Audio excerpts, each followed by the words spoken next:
Olá pessoal, tudo bem? Sejam bem-vindos a mais uma aula, sejam bem-vindos ao nosso próximo jogo de xadrez. E aqui, nesse movimento, quando o oponente ele move rainha para H5 logo no começo, ele quer capturar o peão de E5, então nós protegemos com D6. Maravilha, colocamos um peão aqui, então esse peão está protegido agora. Vamos lá, vamos ver o próximo movimento dele.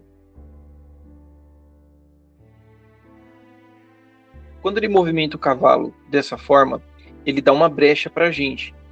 Então, nós podemos atacar a rainha dele. Eu vou colocar aqui o cavalo em G6 e vou tentar encurralar a rainha dele. Depende do movimento que ele fizer agora. Então, ele tentou dar cheque no meu rei. Eu coloquei o meu peão em C6 e ameacei o bispo dele. Maravilha. Vamos aguardar um pouquinho e fazer agora a movimentação que nós queremos para atacar justamente e encurralar a rainha dele. E vou mover o meu bispo aqui em G4. Muito bem. Agora, dependendo do movimento que ele fizer, nós conseguimos capturar a rainha dele. Se ele movimentar aqui para onde o cavalo está atacando, né, nas casas G4, que foi onde ele movimentou agora, então nós não temos como atacá-lo, porque se nós atacarmos e pegarmos a rainha, ele também pegará a gente com o cavalo, tá?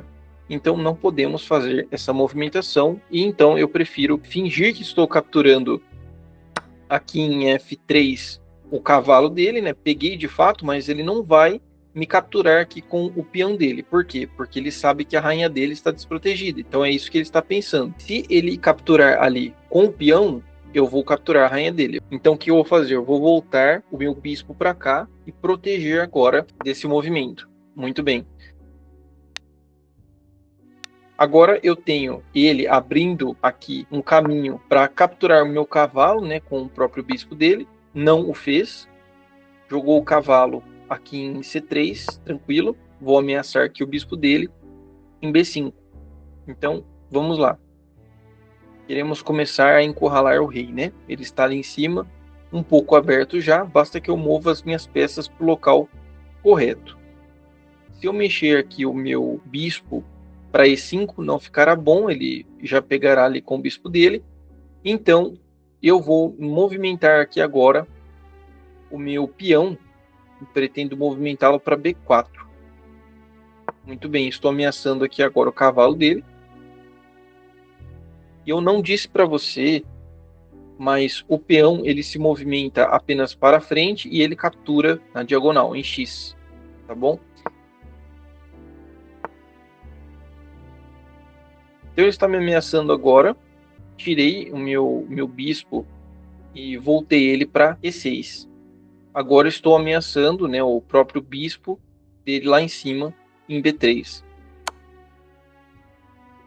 Ele veio com cheque. Vou movimentar o cavalo para D7. Assim eu protejo o rei e ainda consigo fazer com que ele se mova, com que ele se mexa. Eu prefiro não mexer o rei para que eu possa fazer o roque então.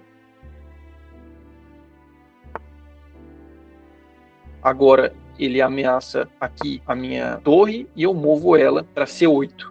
Maravilha, vamos ver a movimentação dele. Acabei de ameaçar o seu bispo. Ele preferiu tirá-lo dali. Mas agora, repare que eu tenho um movimento muito vantajoso a ser feito. Eu vou apenas, antes disso, fazer um outro movimento. Não deveria, porque talvez eu perderia essa oportunidade, mas farei o roque primeiro. Porque se você observar, eu consigo capturar a rainha dele agora com o meu bispo, né? Que ele está na E7. Então, colocando o bispo em H4, perfeito. Agora eu consigo capturar a rainha dele, porque ele não pode se movimentar daqui, não tem outra peça que possa impedir o meu bispo, visto que ele está na direção da minha própria rainha. Então estou protegendo minha peça e ele não pode vir capturá-la. Então, veja, ele capturou o meu peão, eu peguei com a minha rainha, mesmo ele me ameaçando agora, né? É só nós nos esquivarmos. Eu vou colocar aqui em H3 para já me aproximar do rei e começar a encurralá-lo. Então agora eu tenho o apoio ali do meu bispo em E6, tá? ele capturou minha peça, então eu vou colocar aqui o meu peão em B4. Então ele está tentando pegar aqui o meu cavalo, eu já tenho o respaldo dele ali com meu bispo, então movo minha rainha para G2. Agora estou ameaçando a torre dele, ao mesmo tempo estou ameaçando também o peão de F3.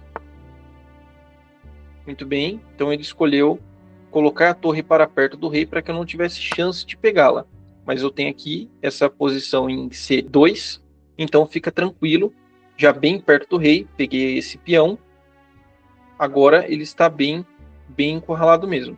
Ele poderia tirar o cavalo dali, mas se ele tirasse o cavalo dali, ele poderia até ameaçar, né, a minha torre ali. Ele preferiu colocar o bispo, né?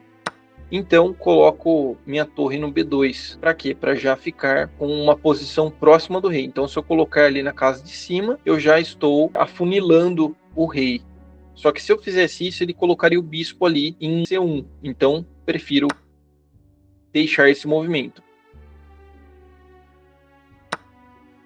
Peguei o peão dele ali embaixo, veja. E agora ele não percebeu que eu estou encurralando ele de uma maneira bem significativa. Estou jogando o peão aqui para cima em B3. Minha intenção é fazer uma nova rainha aqui na parte de cima. Então, veja. Já deu cheque, tá? Então, vou conseguir colocar esse peão lá para cima com o intuito de que... isso mesmo. Pronto, agora prefiro pegar o peão dele em H2. Vamos ver sua movimentação.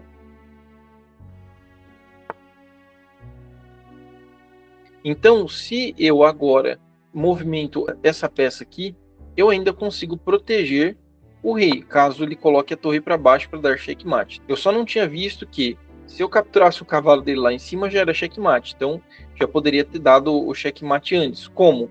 Se eu capturo o cavalo, ele pega com a torre e eu já mato aqui com a rainha. Então, ele vai pegar a rainha, muito bem. Processo inverso, né? Checkmate. Então, quero trazer para você hoje a curiosidade de que o desenvolvimento da paciência e do foco durante o jogo, para esse desenvolvimento, é preciso manter, então, a concentração por longo período de tempo e também ter paciência para esperar a oportunidade perfeita. E essas habilidades de paciência, de manter o foco, de esperar o momento correto, elas são habilidades úteis em situações que nós temos corriqueiras do nosso trabalho, dos nossos estudos e também em resoluções de problemas pessoais. Então, essa é a conexão que o xadrez ele pode nos ajudar em relação aos nossos problemas, em relação ao foco, para a gente fazer qualquer coisa, concentração suficiente, esperar oportunidades corretas para falar, para agir. Então, o xadrez ele também consegue mudar esse lado das nossas vidas. Isso também é focado, então quero que você entenda, isso também é focado, além de ser muito benéfico nas nossas vidas pessoais, para as nossas vidas, quando falamos de investimentos, também se aplica da mesma forma. Porque normalmente eu falo aqui para os meus alunos que nós precisamos comprar, vender, sejam ações, sejam ativos, e aqui no caso do professor na análise gráfica, precisamos do momento correto, precisamos do cenário correto, precisamos da capacidade de concentração. Então você vê que todo esse cenário do xadrez, ele transforma diretamente as nossas capacidades e habilidades de concentração, de foco, de tomada de decisão, tanto falando da nossa vida pessoal, da nossa vida profissional e da nossa vida de investimentos. Tá bom? Então quero deixar essa aula para você. Espero que você tenha sido muito ajudado e eu quero te desejar um ótimo fim de semana e eu te vejo na próxima aula.